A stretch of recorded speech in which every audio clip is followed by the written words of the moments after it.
The waiting room at Riverside Medical Center smelled like artificial lavender and disinfectant. Mukka's Chun clutched his insurance card, watching the clock tick toward Tough Fuddy 7 p.m.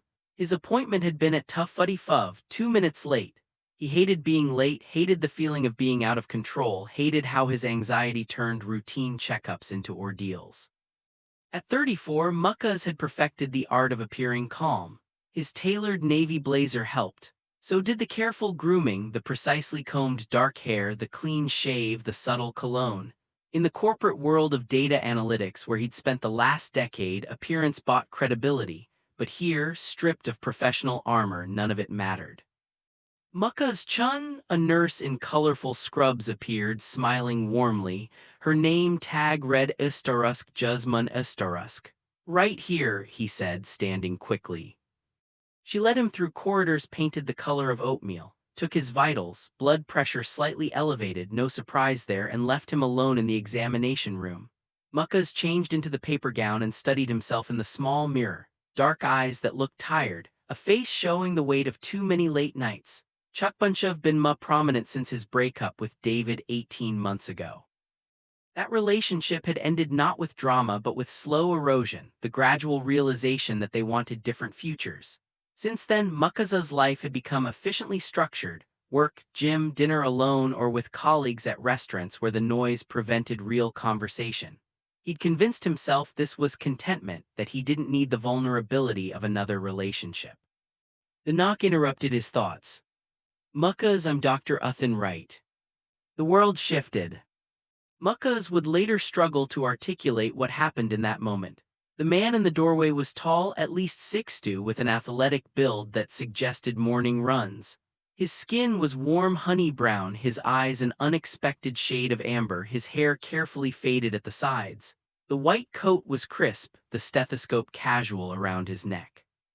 But what struck Mukkas most was the smile. It was genuine, warm, reaching those amber eyes. It suggested this man actually cared about people, about their well-being.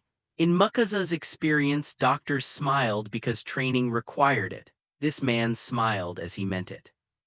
Hi Mukkas, Dr. Wright extended his hand.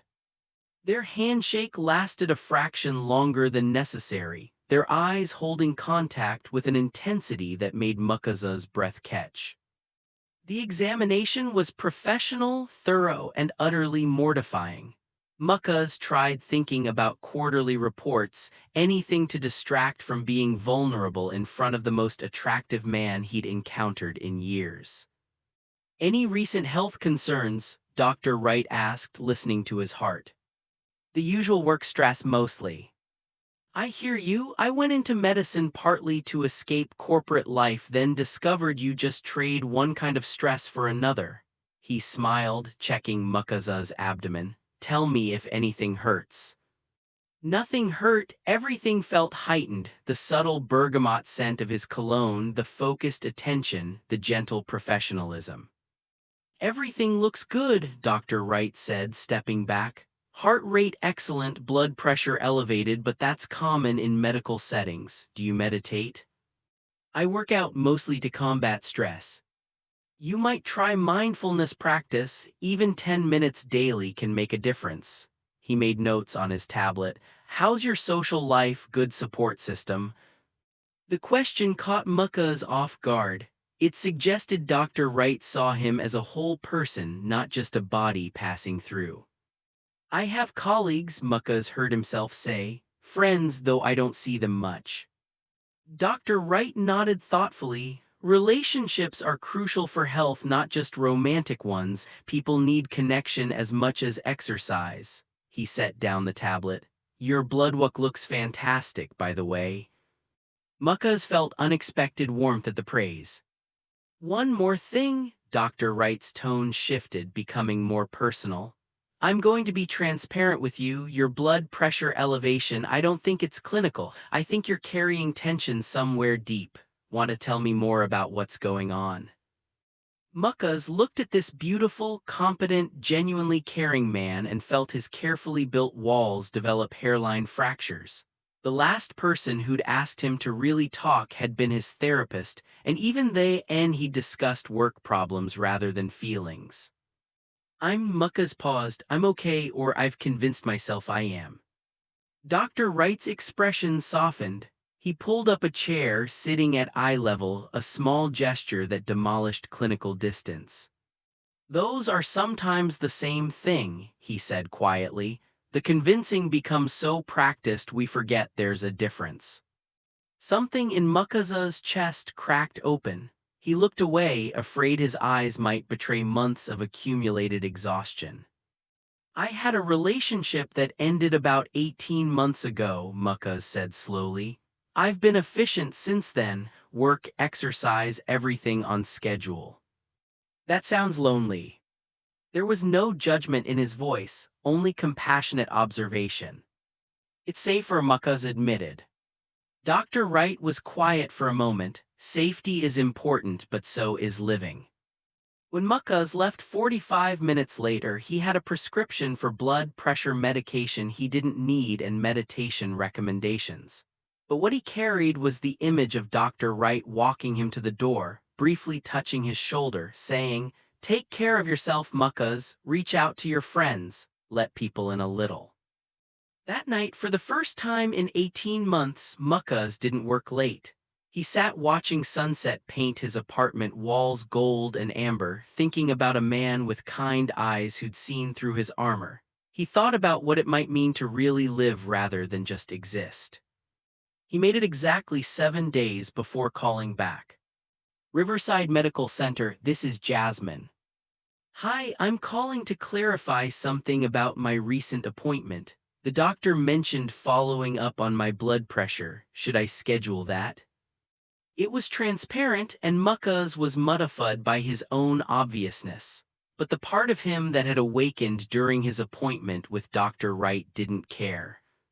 Let me check the notes. A pause. I'm not seeing a mandatory follow-up, but I can absolutely schedule you if you'd like.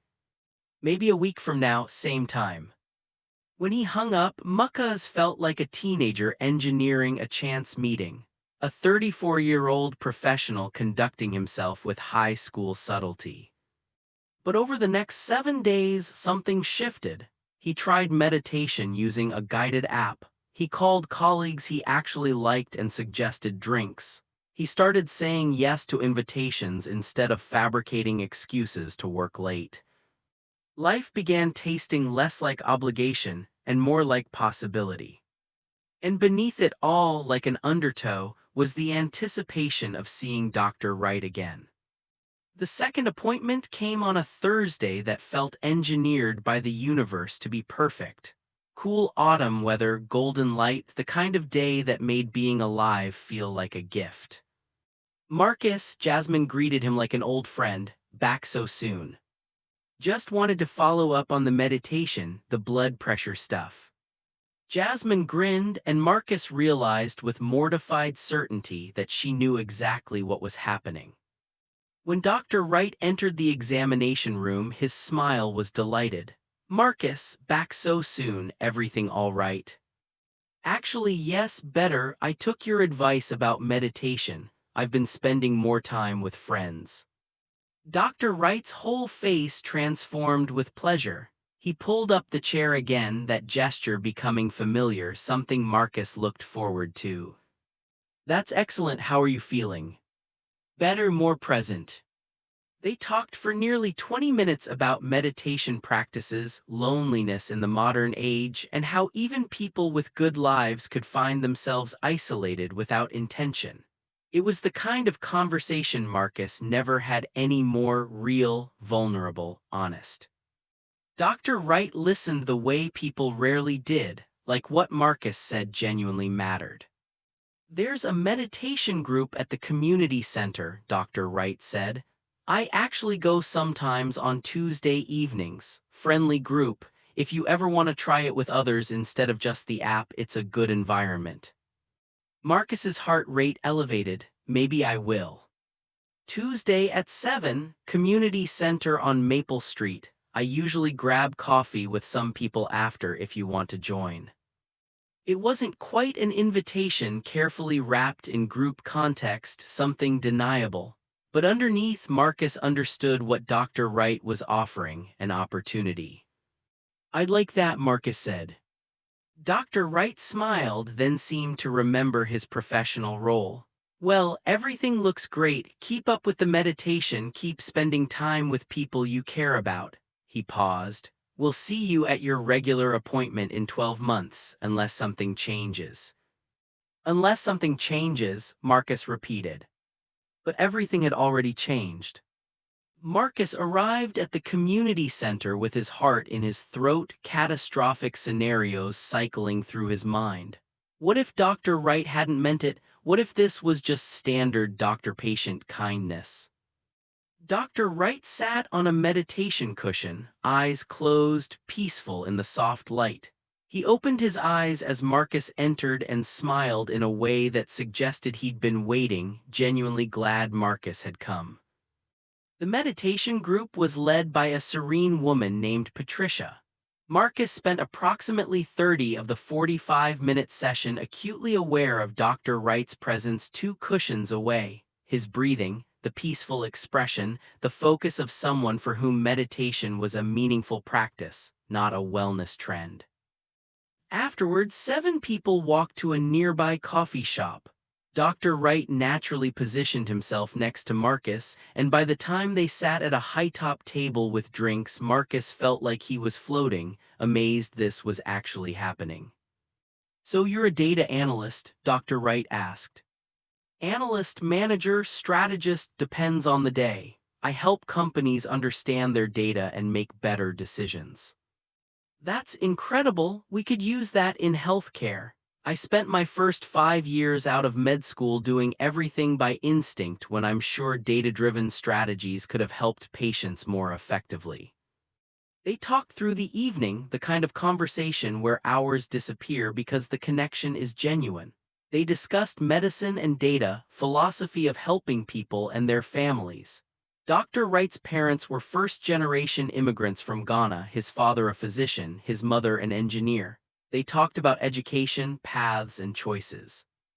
Nowhere did they cross professional boundaries, but everywhere beneath the words was an undercurrent of possibility. The other group members eventually left. Marcus and Dr. Wright remained, talking until nearly midnight. When Dr. Wright walked Marcus to his car, the autumn air was cool against their skin. "I'm glad you came tonight," Dr. Wright said quietly. "Me too." "Marcus," Dr. Wright paused, wrestling with something internal. "I need to be honest about something. Professional ethics, patient-doctor relationships. If I'm reading this situation correctly, if what I'm feeling is mutual, we're in complicated territory." Marcus's breath caught. "I really like you," Dr. Wright continued. "Not clinically, not as a doctor likes his patient. In a way that's making me want to refer you to another physician because I think we could potentially be something, and I don't want that compromised by professional obligation." It was the most romantic thing anyone had said to Marcus in years, wrapped in complication and ethics and integrity. "I like you too," Marcus said quietly. "I can have you transferred to Dr. Patterson, she's excellent, then we can see what this is without conflict." Marcus nodded, loving him a little more for the integrity. "Okay, let's do that." Dr. Wright smiled, real, unguarded, beautiful. Then slowly, giving Marcus time to pull away, he leaned in and kissed him. It was soft, warm, tasting like black coffee and impossibility. The kind of kiss that felt like the beginning of something neither had planned but both needed. When they pulled apart, Dr. Wright rested his forehead against Marcus's. "I've never done this before," Dr. Wright said softly, "felt this way about someone this quickly." "Neither have I," Marcus said. Whatever he'd had with David had been comfortable. This was different, like finding a piece of himself he hadn't known was missing. "We'll take it slow," Dr. Wright said, "do things right." "Okay." But driving home that night, Marcus knew that whatever slow looked like, whatever doing things right entailed, his life had fundamentally shifted. He wasn't just existing anymore. He was living. And Dr. Ethan Wright was the reason. The first 3 months unfolded like a story written by someone who understood the power of anticipation. They didn't rush, they built something methodical and deliberate. First came coffee dates, casual, public, a way to spend time together without intensity. Then walks through Riverside Park as autumn leaves turn the world gold and crimson. Then the night Ethan cooked dinner at his apartment, a modest but elegant space that spoke to his character. "Tell me something you've never told anyone," Ethan said as pasta cooked. Marcus thought seriously. "I didn't become a data analyst because I'm passionate about data. I became one because I'm terrified of ambiguity. Data is clean, provable if you follow logic. You get reliable answers. The real world isn't like that."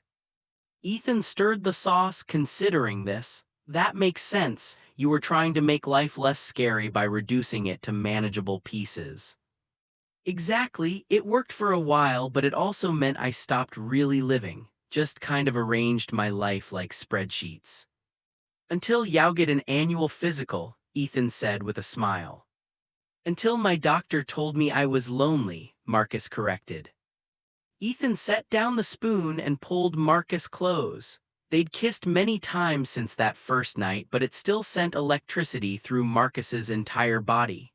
Ethan's hands were warm, one on Marcus's waist, one gently cradling his face. "I'm glad you listened," Ethan whispered. As winter approached, they navigated the practical elements.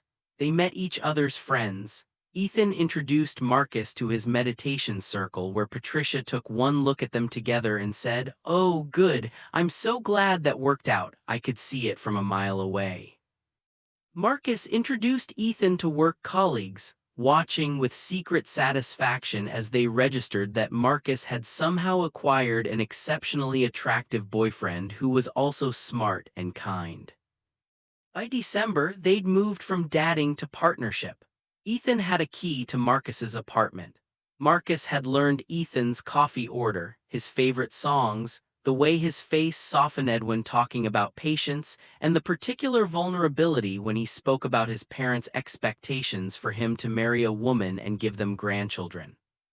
It was a snowy evening in late December, 3 months after their first kiss. Marcus was at Ethan's apartment while Ethan showered. Marcus browsed Ethan's bookshelf. You could tell so much about a person from their books when he noticed a leather journal tucked behind medical textbooks. Marcus wasn't someone who read others' private journals. Privacy was sacred. But as his hand brushed it while reaching for a book, the journal fell open. He caught it instinctively, and the page showed today's date in Ethan's neat handwriting. He should have closed it, absolutely should have closed it. But his eyes caught on his own name. "Marcus came over tonight. He's reading on my couch right now, completely absorbed in that book he brought. I find myself just watching him, this man who walked into my clinic 3 months ago with elevated blood pressure and a heart that had learned to be careful not to feel.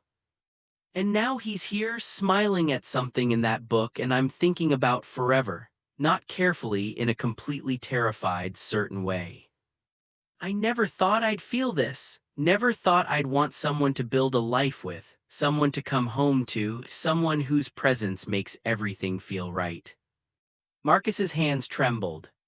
"He's never said he loves me. I haven't said it either because I want to mean it completely and I'm already there, but I want to say it at the right moment when it's real and solid and something we're both ready for. He's still healing from his last relationship, still learning vulnerability. I can wait.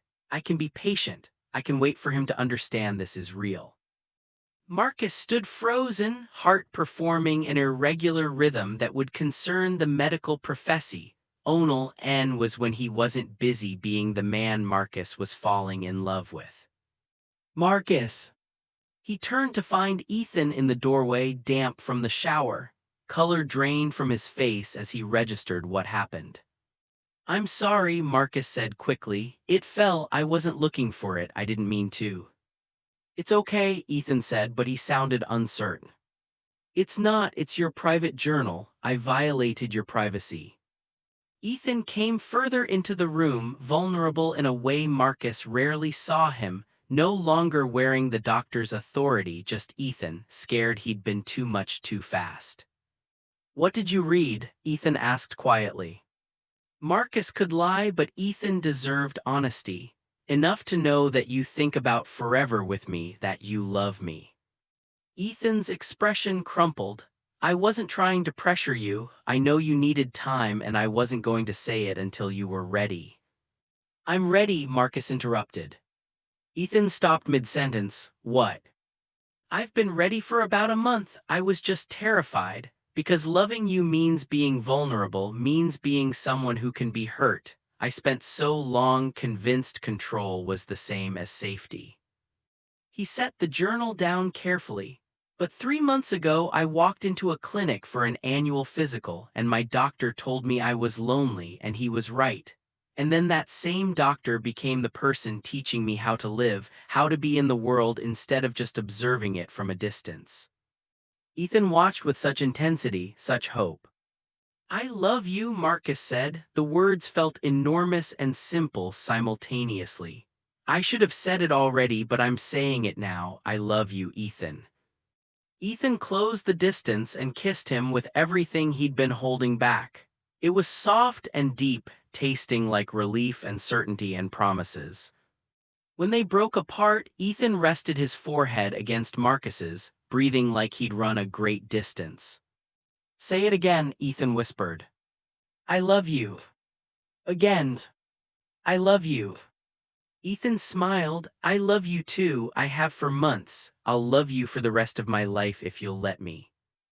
Later, after they'd found each other in the darkness, after bodies and hearts had aligned in ways they'd been dancing toward since that first appointment, Marcus lay against Ethan's chest, listening to his heartbeat. Can I ask you something? Marcus said. Anything. When you first examined me that day, did you feel anything? Ethan's laugh was soft, surprised. Honestly, not immediately. You were nervous, professional, and very closed off. But as we talked, as I saw you start to relax, there was something, a moment when you talked about your relationship ending and I saw this flash of hurt beneath all your careful control. I remember thinking, I want to help that person open up. I want to be someone they trust. And now you are, Marcus said.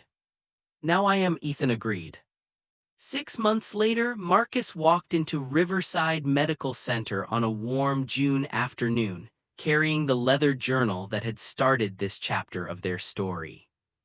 Ethan was in his office reviewing patient files. Hi, Marcus said, closing the door. Am I getting you in trouble if I distract you? Ethan's face lit up, the best kind of trouble. Marcus settled on the desk edge. I have something for you, a gift.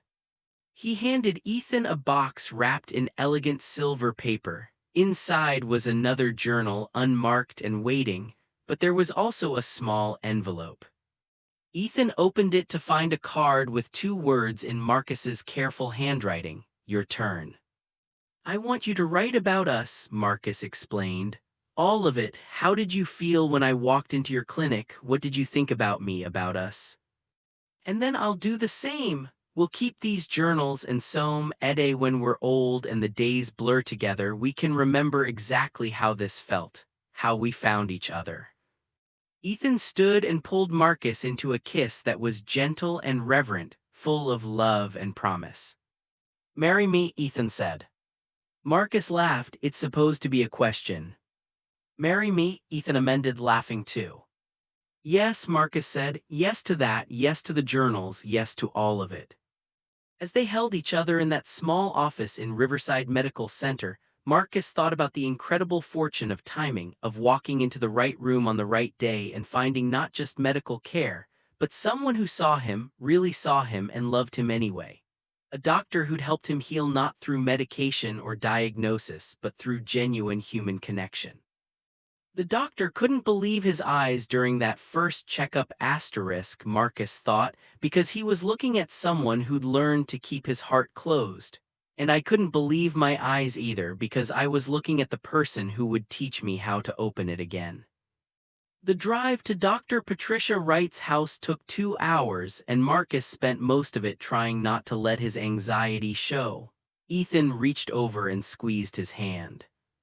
"They're going to love you," Ethan said for the third time. "You can't know that. I know my parents, they'll see what I see, someone kind, intelligent, genuine, someone who makes their son happy. What if they're disappointed I'm not a woman?" Ethan was quiet for a moment. "They might be, initially, but Marcus, I've spent my whole life trying to be what they expected. I'm done with that. I love you and they need to accept that or we'll keep our distance. Your comfort and our relationship come first." The Wright family home was a beautiful colonial in the suburbs, the kind of house that spoke of success and stability. Dr. Samuel Wright answered the door, tall, distinguished, with the same amber eyes as his son. His wife Patricia stood behind him, elegant in a simple dress, her expression carefully neutral. "Ethan," Samuel said, embracing his son, then he extended his hand to Marcus. "You must be Marcus, welcome." The formality was painful, but Marcus took his hand. "Thank you for having me." Dinner was an exercise in polite tension. Samuel asked about Marcus's work, and Marcus explained data analytics with the same careful professionalism he used in client meetings. Patricia asked about his family, and Marcus explained his parents' divorce, his distant relationship with them, and his basically solitary upbringing. "So you have no family support?" Patricia asked, and there was something pointed in the question. "Mom," Ethan said warily. "I'm just asking, Ethan, family is important." "I have friends," Marcus said quietly, "and I have Ethan, that's all the family I need." The table fell silent. Patricia's expression softened slightly. After dinner, Samuel asked Ethan to help him in the garage, an obvious ploy to get him alone. Marcus sat with Patricia in the living room, surrounded by family photos chronicling Ethan's childhood. School pictures, soccer team photos, and medical school graduation. "He's always been exceptional," Patricia said, following Marcus's gaze. "Top of his class, beloved by his patients, respected by colleagues. We're very proud of him." "You should be. He's an incredible doctor, an incredible person." Patricia studied Marcus carefully. "Can I be honest with you?" "Please." "When Ethan called to tell us he was bringing someone home, someone he was serious about, I was excited. I thought, finally, he's ready to settle down and give us grandchildren. Then he said his name is Marcus and I felt," she paused, "disappointed, confused, worried about what this means for his future." Marcus's chest tightened, but he forced himself to stay calm. "I understand that. But," Patricia continued, "watching you two together tonight, the way he looks at you, the way you look at him, I've never seen my son this happy, this settled. And I'm realizing that what I wanted for him isn't as important as what makes him happy." "I love him," Marcus said simply. "I know we haven't been together long, but I've never felt this way about anyone. I want to build a life with him. I want to be his partner in every way that matters." Patricia's eyes grew shiny. "He said you were healing from a difficult time when you met." "I was barely surviving. He taught me how to live again." Marcus's voice was unsteady. "Your son saved me in ways that have nothing to do with medicine." "Then I suppose I should thank you too," Patricia said softly, "for making him this happy, for being brave enough to love him." When Ethan and Samuel returned from the garage, Samuel looked at his son with new eyes. "Ethan, can I speak with you and Marcus together?" They sat in the living room and Samuel took a deep breath. "I'm not going to pretend this is what we expected for you. Your mother and I had different dreams, but we raised you to be honest, to live with integrity, to pursue happiness. If Marcus is your happiness, then we support you, both of you." Ethan's eyes filled with tears. "Dad." "You don't need our permission," Samuel continued. "You're a grown man, but you have our blessing. And Marcus," he turned to Marcus, "welcome to the family." On the drive home, Ethan was quiet, processing. Finally, he said, "That went better than I expected." "Your parents are good people," Marcus said. "They're trying." They are, and Marcus, the way you handled that, the grace you showed, I love you even more for it. I love you too, even though your dad made me explain blockchain technology for 20 minutes. Ethan laughed, the tension finally breaking. He does that to everyone. 8 months after that first appointment, on a cold February evening, Ethan took Marcus back to the community center where they'd first sat together in meditation. "Why are we here?" Marcus asked, confused. "Patricia's class isn't until Tuesday." "I know, just trust me." Ethan led him to the meditation room. It was empty except for two cushions positioned in the center, surrounded by candles that cast flickering shadows on the walls. "Ethan, what?" "Sit with me," Ethan said, settling onto one cushion. Marcus sat across from him, their knees touching, candlelight making everything feel dreamlike. "8 months ago," Ethan began, "you walked into this room for the first time. You were nervous, uncertain, trying to figure out if you could trust me outside of a clinical setting. Do you remember what we meditated on that night?" "Gratitude," Marcus said softly. "Gratitude?" Patricia led us through, reflecting on the things we were grateful for, the unexpected gifts in our lives. Ethan took Marcus's hands. "I remember sitting here, two cushions away from you, thinking about how grateful I was that you'd taken a chance. That you'd trusted me enough to show up. I was grateful too, for you, for the possibility of us." "Marcus Chen?" Ethan's voice was shaking slightly. "You came into my life when I'd convinced myself I was fine alone, that I didn't need partnership or romance. You proved me wrong in the best possible way. You've taught me that vulnerability isn't weakness, that opening your heart is the bravest thing anyone can do." Ethan reached into his pocket and pulled out a small velvet box. Marcus's breath caught. "I love you more than I thought it was possible to love someone," Ethan continued. "I want to spend the rest of my life with you. I want to wake up next to you every morning, go to sleep holding you every night. I want to build a home with you, a family with you, a future with you." He opened the box to reveal two simple platinum bands, elegant and understated. "Will you marry me?" Marcus was crying, laughing, trying to form words through the overwhelming emotion. "Yes, God, yes, yes to all of it." Ethan slipped one ring onto Marcus's finger, then handed Marcus the other ring. Marcus's hands were shaking as he placed them on Ethan's finger. "I love you," Marcus whispered. "I love you too, forever." They kissed in the candlelight in the room where they'd first begun building their relationship, and the universe felt perfectly aligned. The wedding planning happened in stolen moments between Ethan's shifts at the clinic and Marcus's project deadlines. They decided on something small, just close friends and family, a ceremony in Riverside Park where they'd taken so many walks together. "What about a honeymoon?" Ethan asked one evening. They were lying in bed, wedding magazines spread around them, both exhausted from making decisions about flowers and catering. "I was thinking somewhere quiet," Marcus said. "Not a busy resort or tourist trap, maybe a cabin somewhere, mountains or beach, just us." "I know a place." Ethan pulled up his phone, showed Marcus photos of a secluded cabin in the mountains. "One of my med school friends owns it. He's been telling me for years to use it. Private, beautiful, right on a lake. It's perfect." Ethan set down his phone, pulled Marcus closer. "Are you nervous about getting married?" "About the ceremony and all the attention, yes. About marrying you, not even a little bit, you." "Same, though I'm nervous about my speech." "What speech?"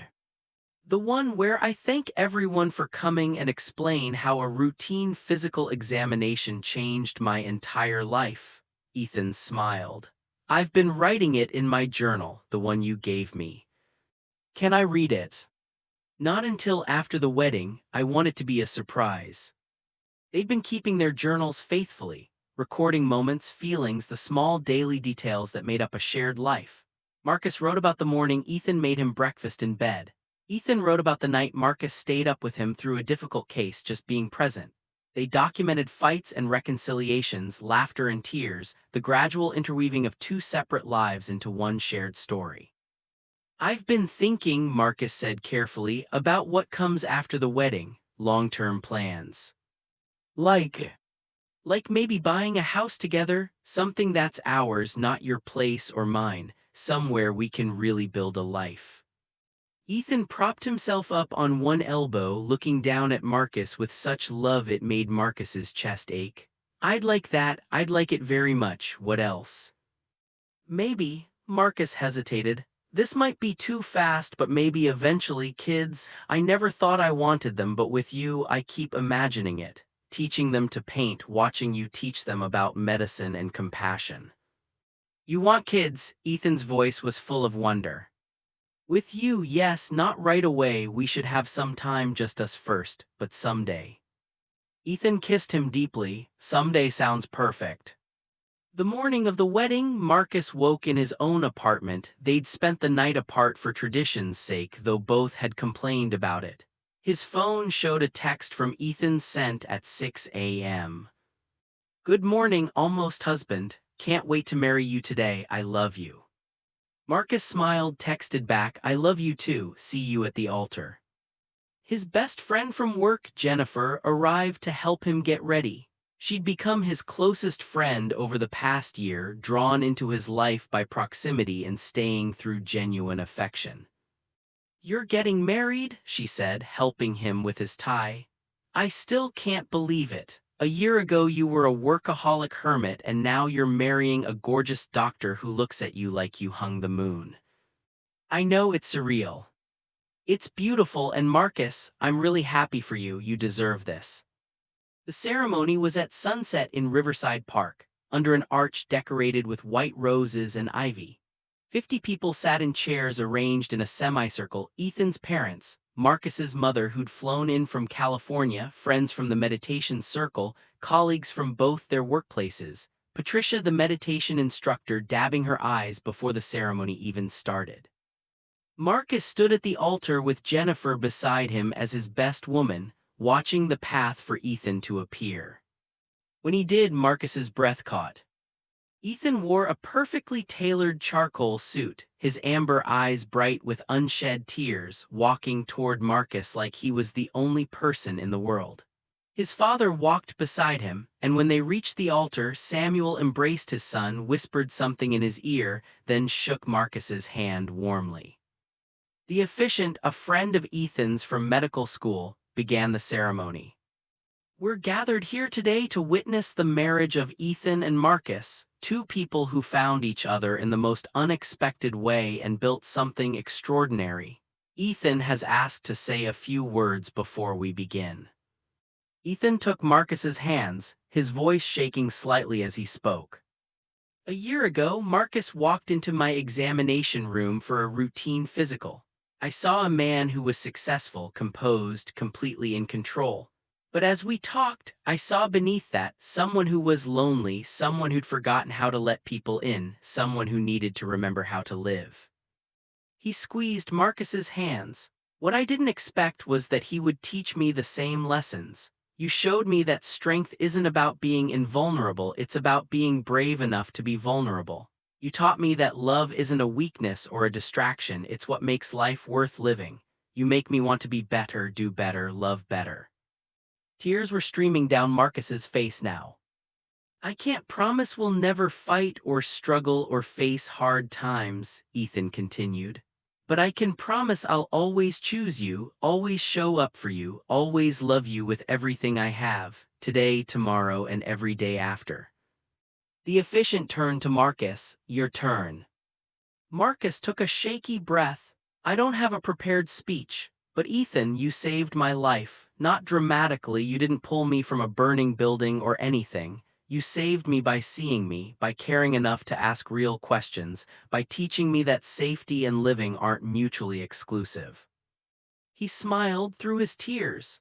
"You've given me a life I didn't think I deserved. You've shown me what it means to be truly loved, and I promise to spend the rest of my life making you as happy as you've made me. I promise to be your partner in everything. I promise to keep choosing us every single day." Then by the power vested in me, the officiant said, I now pronounce you married, you may kiss. Their kiss was soft, sweet, full of promise. The small crowd erupted in applause and Marcus heard Jennifer sobbing happy tears behind him. As they walked back down the aisle together, hands linked, rings gleaming, Marcus looked at Ethan and thought, this is what happiness looks like. This is what living feels like. The cabin was everything Ethan had promised, secluded, beautiful, right on a pristine mountain lake. They arrived late on their wedding night, exhausted from the reception but buzzing with joy. Welcome home, husband, Ethan said, unlocking the door. Husband, Marcus repeated, testing the word. I like the sound of that. Yeah. They spent the first 3 days barely leaving the cabin. They made love, cooked meals together, sat on the dock watching sunsets, talked about everything and nothing. It was the first time in their relationship they'd had completely uninterrupted time together, no work calls, no obligations, just them. On the 4th morning, Marcus woke early and found Ethan already up, sitting on the deck with his journal and coffee. Morning, Marcus said, sliding into the chair next to him, writing. Yeah, trying to capture what these days feel like before I forget. Ethan set down his pen. Have you been writing in yours? Every night before bed, documenting our first days as married men. Can I read what you wrote about our wedding night? Ethan's smile was mischievous. Absolutely not, that's for my eyes only, or maybe for when we're old and want to remember. Fair, Ethan pulled Marcus into his lap. What do you want to do today? This, exactly this, though maybe we should actually explore the hiking trails at some point. We came to the mountains, should probably see them. They did hike that afternoon, a moderate trail that wound through pine forests and opened to breathtaking views. At the summit, they sat on a rock outcropping, legs dangling over the edge, surrounded by endless sky. I keep thinking about what comes next, Marcus said. After we go home, real life again. What about it? I don't want to lose this feeling of being completely present with you. The real world is going to come rushing back, your demanding schedule, my project deadlines, all the noise. Ethan turned to look at him. Then we make rules, date nights that are sacred, no phones at dinner, morning coffee together before the day starts. We protect what we have, Marcus, deliberately. Promise. Promise. And Marcus, the real world also means building our life together, looking for houses, maybe starting the adoption process in a year or two, all the things we talked about. I'm excited for that. Marcus leaned his head on Ethan's shoulder. Me too, I'm excited for all of it. That night, lying in bed with moonlight streaming through the windows, Ethan whispered, Thank you for taking a chance on me, on us. Thank you for being worth the risk, Marcus whispered back. They returned to the city on a Sunday evening, tanned and relaxed and reluctant to leave their bubble. But reality was waiting. Marcus had a presentation on Monday. Ethan had a full schedule of patients. Welcome back to the real world, Jennifer said when Marcus arrived at the office Monday morning. How was married life? Perfect, too perfect. I'm worried I'm going to jinx it by being this happy. That's your anxiety talking. Let yourself be happy, Marcus, you deserve it. The first few weeks of married life were an adjustment. They merged their apartments into Ethan's larger place, which meant negotiating space and routines. Marcus learned that Ethan was incapable of closing cabinets and left coffee mugs everywhere. Ethan learned that Marcus needed exactly 30 minutes of silence in the morning before conversation was possible. They had their first real fight 6 weeks in, over something stupid, Marcus working late 3 nights in a row, Ethan feeling neglected. You promised we'd protect this, Ethan said, hurt in his voice. You promised work wouldn't take over. I have deadlines, I can't just ignore my job. I'm not asking you to ignore it, I'm asking you to remember you have a husband who misses you. The fight ended with Marcus in tears, admitting he'd slipped back into old patterns. I'm scared that if I'm not perfect at work, they'll realize I'm replaceable, scared that if I let my guard down, everything will fall apart. Marcus, Ethan pulled him close. You don't have to be perfect, and I'm not going anywhere even when things get messy. That's what marriage means. They established better boundaries after that. Marcus set firmer limits at work. Ethan became better about expressing his needs before resentment built up. They went to couples counseling for a few sessions, learning tools for communication and conflict resolution. And through it all, they kept writing in their journals, recording fights and makeups, small victories and daily tenderness, building a record of their life together.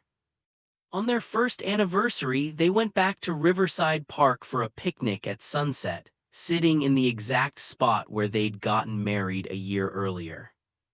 A year, Marcus said, leaning against Ethan, feels longer in the best way, like we've always been together.